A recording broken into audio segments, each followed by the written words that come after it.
मुजफ्फरपुर में बिहार एसटीएफ और बगहा पुलिस की विशेष टीम ने 3 लाख के इनामी गैंगस्टर राकेश कुमार और चुन्नू ठाकुर को नेपाल रक्सौल बॉर्डर इलाके से गिरफ्तार किया। उसकी गिरफ्तारी के बाद बगहा पुलिस की टीम ने उसे मुजफ्फरपुर पुलिस को सौंप दिया। उससे पूछताछ के बाद मुजफ्फरपुर पुलिस ने गनीपुर स्थित उसके घर की तलाशी ली, जहां 6 घंटे की तलाशी में उसके घर में छुपा कर रखी गई एक लोडेड पिस्टल और 4 गोलियां मिली, जिसके बाद पुलिस ने चुन्नू ठाकुर की पत्नी किरण वंदना को भी गिरफ्तार कर लिया।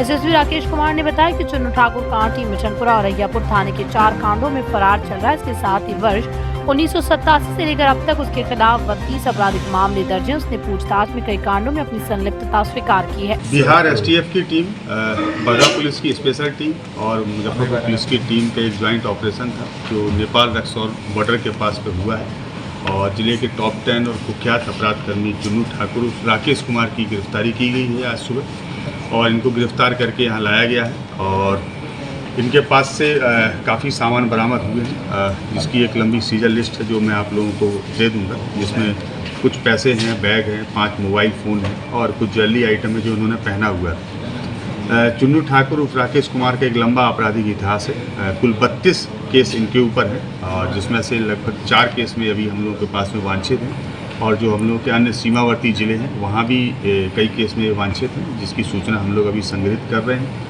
आज दिन भर की लंबी पूछताछ के उपरांत इनके घर पर भी एक डिटेल सर्च किया गया है, जिसमें एएसपी टाउन और डीएसपी साइबर जो महिला पदाधिकारी हैं उनकी टीम थी और इस पूरे सर्च के दौरान उनके घर से भी बहुत सारे एटीएम कार्ड्स हैं, डेबिट कार्ड्स हैं, यूनियन बैंक के पासबुक हैं, चेक बुक्स हैं, काफ़ी ब्लैंक चेक्स हैं, कई लोगों के प्रॉपर्टी के डॉक्यूमेंट्स हैं जो दूसरे लोगों के नाम से, कई सारे बसेस के चालान हैं और कई सारे बसों का हिसाब है, जिससे प्रथम दृष्टि ऐसा लगता है कि वो शायद जो है लेवी या रंगदारी के रूप में पैसा रहा होगा।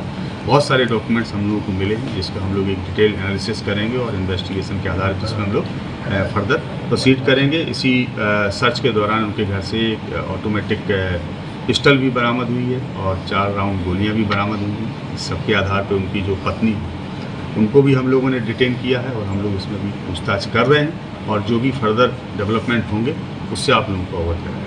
कितने मामले दर्ज हैं इनके? अभी तक कुल 32 मामले इनके ऊपर दर्ज हैं और एक ये नेक्स्ट मामला जो वेपन मिला है उसके संदर्भ में एक अलग से केस दर्ज किया है। इन पर हत्या के केस कई हैं, कितने हैं? बहुत सारे केस दर्ज। कोई महत्वपूर्ण केस ऐसा है जो? कई महत्वपूर्ण केस दर्ज हैं इनके ऊपर। अय्यापुर में 2019 में एक हत्या का केस है, कांटी में एक हत्या का केस है, सदर थाना के अंतर्गत हत्या के केस है। तो एक बहुत लंबी लिस्ट है इनके ऊपर। 32 जो केस हैं वो सारे केस या तो मर्डर के हैं या आर्म्स एक्ट के हैं या फिर लूट के। काफ़ी वर्षों से फरार चल रहे थे। हाँ, ये वर्ष 2015 में 16 जुलाई 2015 को वैशाली के सदर थाने से जेल भेजे गए थे, जिसमें लगभग 1 वर्ष तक जेल में रहे थे। उसके बाद से लगातार फरार थे जब जमात पे लौट के आए और उस दौरान इन्होंने 2017 से लेकर और अभी तक काफ़ी घटनाओं को अंजाम दिया है और पिछले कई वर्षों में ये लगातार बिहार में जब से शराबबंदी हुई है तो मद्य निषेध से संबंधित जो कांड हैं उनकी भी उन कांडों में भी इनकी संलिप्तता कई बार प्रकाश में आती रही है। हम लोग उस आलोक में भी इनकी गिरफ्तारी पर काम कर रहे हैं। इन पर इनाम भी रखा गया था पुलिस के द्वारा? हाँ, इन पर जो है पिछले वर्ष जिला पुलिस के द्वारा ही प्रस्ताव भेजा गया था जिसमें 3 लाख रुपए का पुरस्कार मुख्यालय किस तरह से इनकी। लेटेस्ट खबरों के लिए देखते रहिए MUZ न्यूज और ताज़ा अपडेट पाने के लिए चैनल सब्सक्राइब करना ना भूलें।